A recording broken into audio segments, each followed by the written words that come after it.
का भौजी का सुनावत? एगो बात कहीं सुना। सुनावा।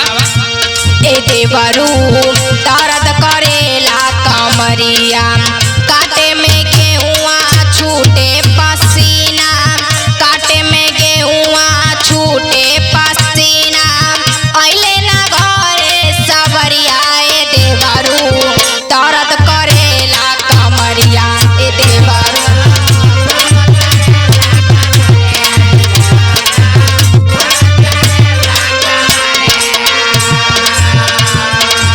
देखिए भौजी हमारो बात सुनावा। ए भौजी हमसे कराला कटनिया, ए भौजी हमसे कराला कटनिया। लेकिन और बात सुनावा।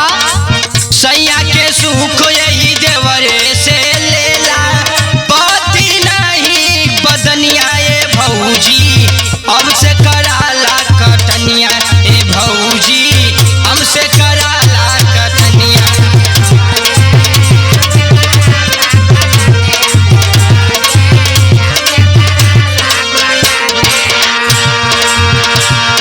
देवरू दर्द करेला कमरिया, सुनत रहो।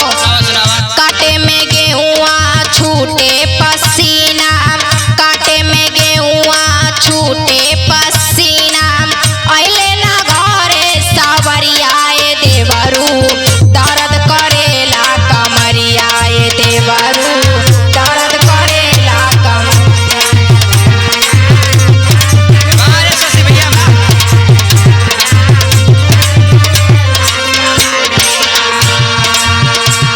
ए भौजी हमसे कराला कटनिया, ए भौजी हमसे कराला कटनिया।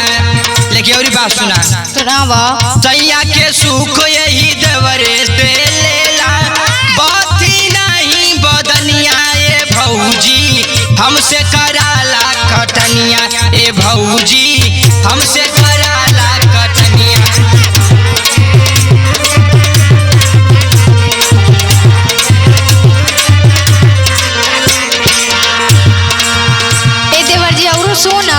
सुनावा का कहतर? पुरुआ पवनवा में देहल सियाता, जोना जोगावल हमार बसियाता।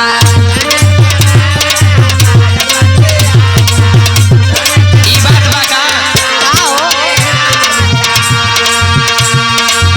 पुरुआ पवनवा में देहल सियाता, जोगना जोगावल हमार बसियाता।